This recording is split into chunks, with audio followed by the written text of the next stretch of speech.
आज Doubtnut app download करें। Doubtnut पर अपने सभी गणित, रसायन विज्ञान, भौतिक विज्ञान और जीव विज्ञान के डाउट्स का करो सफाया। बस प्रश्न की फोटो खींचो, एक ही प्रश्न को क्रॉप करो और तुरंत वीडियो सोल्यूशन पाओ।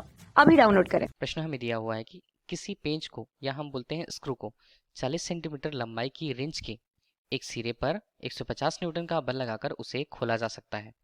अब बोला जा रहा है कि यदि हम पेंच को केवल 50 न्यूटन का बल लगाकर उसे खोलना चाहें या खोलें तो रिंच की लंबाई हमें कितनी लेनी होगी या कितने रिंच की लंबाई का रिंच हमें लेना होगा जिससे वह 50 न्यूटन का बल लगाकर खुल जाए। तो हम आरेख के लिए देख लेते हैं पहले उनसे। मान लीजिए हमने एक पेंच या स्क्रू यहाँ पर लिया हुआ है, पेंच है। अब यहाँ पर देखिए कि इस पेंच को यदि हम घड़ी के विपरीत दिशा में यदि हम घुमाते हैं, जैसे हम बोलते हैं यदि वामावर्त दिशा में हमें उसे घुमाएं तो घुमाने से वो क्या होता है, वो खुलने लगता है। अब जैसा कि प्रश्न में दिया हुआ है, इसे खोलने के लिए हम 40 सेंटीमीटर लंबाई की रिंच लेते हैं और उसके एक सिरे पर 150 न्यूटन का बल लगाकर उसे खोला जा सकता है। तो देखिए हमें इसे किस प्रकार बनाए। हमने क्या किया, एक रिंच लिया जिसकी लंबाई यहाँ पर हमारे पास कितनी है, 40 सेंटीमीटर। उसका एक सिरा हमने क्या लिया, इसके सिरे से जकड़ा हुआ है और दूसरा यहाँ पर इसके सिरे से दूसरा हिस्सा जोड़ दिया। तो कुछ हमें इस प्रकार ये रेंज मिला। ठीक है। अब इस रेंज में जिसकी लंबाई हमें कितनी दी हुई है उसे ही प्रभावकारी लंबाई हम कहते हैं। अब वो प्रभावकारी लंबाई को हम क्या बोलेंगे, पेंच के केंद्र से यहाँ उसके दूसरे सिरे तक की दूरी को प्रभावकारी लंबाई जिसे रेंज की लंबाई से प्रदर्शित करते हैं, जिसका मान कितना दिया हुआ है, 40 सेंटीमीटर के रूप में। ठीक है। अब हमें क्या करना है, इसे यदि खोलना है तो हम इस पर बल लगाएं जिससे वह वामावर्त दिशा में घूमने लगे। तो बल हमने क्या लगाया, बल हमने का परिमाण इस तरफ उसके किनारे पर लगाया जिसका परिमाण कितना है, प्रश्नानुसार 150 न्यूटन। तो हमें इतना पता चल गया कि हम 150 न्यूटन का बल लगाएं जो उसके प्रभावकारी लंबाई या पेंच के केंद्र से 40 सेंटीमीटर की दूरी पर लगती है, तो वह जो पेंच है वो आसानी से खुलने लगता है।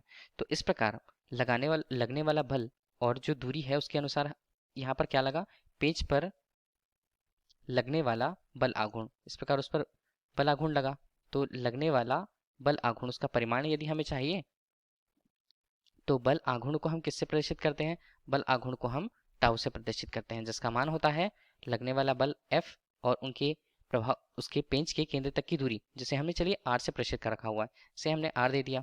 तो इसका मान कितना है, इसका मान है F कितना, 150 न्यूटन।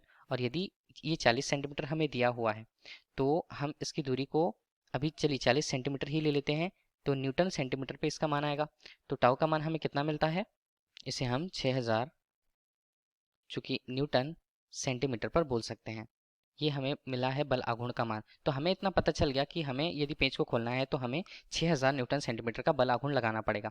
अब जैसा कि प्रश्न में हमें बोला गया है कि यदि पेंच को हम केवल 50 न्यूटन का बल लगाकर खोलना चाहें तो रिंच की लंबाई को हमें कितना रखना होगा। तो मान लीजिए यही स्थिति अब हम ले लेते हैं, 50 न्यूटन का बल लगाना है, हमें नहीं पता कि उसकी लंबाई कितनी लेनी है। तो उसकी लंबाई को यदि निकालना है तो हमें पता है कि उसके लिए बल आघूर्ण का मान कितना चाहिए, इसे खोलने के लिए बल आघूर्ण का मान तो नियत रहेगा। तो बल आघूर्ण चाहिए टाउ बराबर 6000 यहाँ पर न्यूटन सेंटीमीटर के रूप में।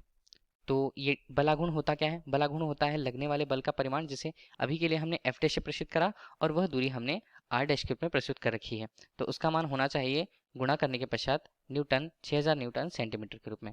चूंकि हमें बल दिया हुआ है, बल कितना है, बल है 50 न्यूटन का, तो हमने 50 न्यूटन यहाँ पर ले लिया और R डैश का मान हमें वह दूरी ज्ञात करनी है। तो 6000 हमने यहाँ पर लिया न्यूटन सेंटीमीटर पर, तो न्यूटन न्यूटन यहाँ पर कट जाएंगे और 50 के लिए इसका 0 और यहाँ पर 5, यहाँ पर 1 और 5 यहाँ पर 0 के रूप में सेंटीमीटर हमें मिलता है। तो हमें R जो दूरी है, प्रभावकारी लंबाई है, जो पेंच के केंद्र से बल तक की दूरी को हम बोलेंगे, तो हमें उसी को प्रभावकारी लंबाई को क्या बोल सकते हैं, रेंज की लंबाई बोल सकते हैं।